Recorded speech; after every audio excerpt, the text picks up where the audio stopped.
ایک رخ کی طرف موڑنا چاہتا ہوں، خصوصاً ناظرین محترم کے لیے بات ہے۔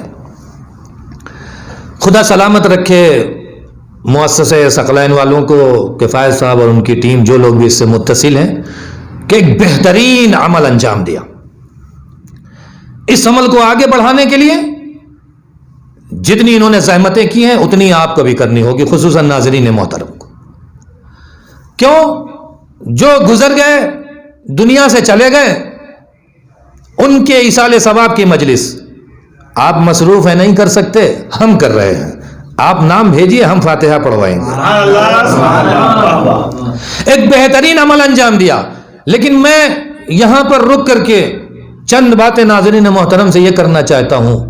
کوشش یہ کیجئے کہ اپنی زندگی میں اپنی آخرت کا انتظام کیجئے، اپنی زندگی میں اپنی آخرت کا اہتمام کیجئے۔ بچوں پہ بہت زیادہ بھروسہ نہ کیجئے، نہیں معلوم کل کو کون پڑھوانے کے لیے بھی فون کرنا ہے، میسج کرنا ہے، اتنا بھی نہیں ہو سکتا۔ تو لہٰذا اپنی زندگی میں اہتمام کیجئے، اور اہتمام بھی میں بہت خاص نہیں بتا رہا، بہت چھوٹی سی بات بتا رہا ہوں آپ کو، اور اسے اگر آپ نے عملی جامہ پہنایا تو یاد رکھیے گا، آپ کے لیے بھی بہترین رہے گا اور آپ کے بچوں کے لیے بھی بہترین رہے گا۔ کیا؟ مولانا کفایت صاحب اور مؤسسہ ثقلین والوں نے یہ اہتمام تو کر دیا آپ کے لیے، مجلس ہے، آپ نے بھی آن لائن ہو گئے، کبھی سن رہے ہیں، کبھی دوسرا کام کر رہے ہیں۔ فاتحہ تو ہمارے والد کا ہو ہی گیا ہے، سنے یا نہ سنے کام چل جائے گا؟ نہیں، اب یہ موقع جب آپ کو ملا ہے، ان علماء کرام کی طرف سے، مؤسسہ ثقلین کی طرف سے اب آپ کو موقع ملا ہے نا، تو خود کو بھی سنواریے، اپنے خانوادے کو، اپنی فیملی کو بھی سنوار لیجیے۔ کیسے سنواریں گے میں بتاتا ہوں، کیسے سنواریں گے؟ مجلس کا جو ٹائم دیا، تمام اہل خانہ کو ایک جگہ اکٹھا کیجیے اور بٹھال کے ان سے کہیے کہ سب لوگ مجلس سنیں، فریضہ ہے سننے کا۔ اس لیے بیٹا اس لیے کہ تمہارے دادا کی مجلس ہے، اس لیے کہ تمہارے نانا کی مجلس ہے، تمہاری خالہ کی مجلس ہے، تمہارے والد کی مجلس ہے، جس کی بھی ہے، بیٹا سب لوگ بیٹھ کر کے، گھر والے اکٹھا ہو کر کے اس مجلس کو سنو، اور مجلس کو سننے کے ساتھ ساتھ، فاتحہ پڑھنے کے ساتھ ساتھ ایک عمل، جب مجلس ختم ہو جائے نا تو تھوڑی سی شیرنی کا انتظام کرو، تھوڑی سی شیرنی کا انتظام، چاہے گھر میں بنا لو یا باہر سے خرید لو، جو بھی ہے اہتمام کرو۔ مجلس جیسے ہی ختم ہو جائے، اپنے خانوادے والوں کو بٹھال کر کے، جو آپ کے مرحوم ہیں ان کے لیے دوبارہ بیٹھ کے فاتحہ پڑھو، نذر کرو۔ اس سیرت کو اپنے گھر میں قائم رکھو جب تک زندہ ہو، اس سیرت کو اپنے گھر میں قائم رکھو۔ پھر اگر آپ نے اس سیرت کو اپنے گھر میں قائم رکھا تو بچے سے کہنے کی ضرورت نہیں پڑے گی،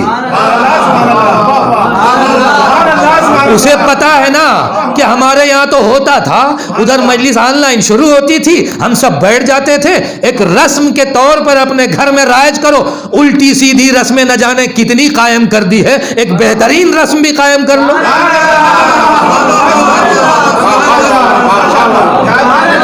اس رسم کو اپنے گھر میں قائم کرو تاکہ تمہاری بھی حیات طیبہ بن جائے، تمہارے بعد آنے والوں کی بھی حیات طیبہ بن جائے۔ کم سے کم ہفتے میں ایک دن تمہارے گھر میں تمہارے مرحومین کو یاد کرنے کی رسم بن جائے۔ اب جب تم مرو گے نا تو یہ کہنے کی ضرورت نہیں ہے، مجھے ملے ایک صاحب، مولانا صاحب نہیں پتا، جو زمانہ چل رہا ہے نہیں پتا، بیٹا بھی مرنے کے بعد فاتحہ پڑھے گا کہ نہیں پڑھے گا۔ میں نے ان سے یہی سوال کیا، یہ بتائیے آپ اپنے باپ کے لیے پڑھتے ہیں کہ نہیں پڑھتے؟ اگر آپ اپنے باپ کے لیے پڑھتے ہیں تو مطمئن رہیے بیٹا بھی پڑھے گا۔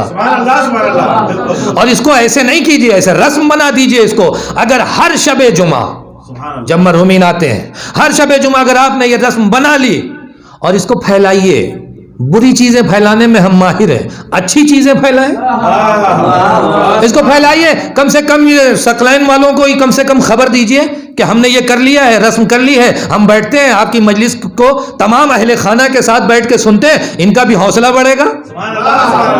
نیک کام کیا ہے نا انہوں نے، ان کا بھی حوصلہ بڑھوائیے۔ اپنے رشتہ داروں کو بتائیے کہ ہم لوگ آن لائن ہو کر کے ایسے ایسے مجلس ہوتی ہے، ایسے فاتحے کی رسم قائم کی ہے، آپ بھی قائم کیجئے، آپ بھی جوائن ہوئیے۔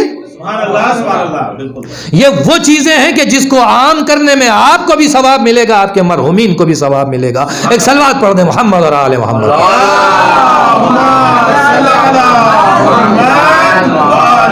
محمد وعجل فرجهم۔ لہٰذا اسے معمولی نہ سمجھیے.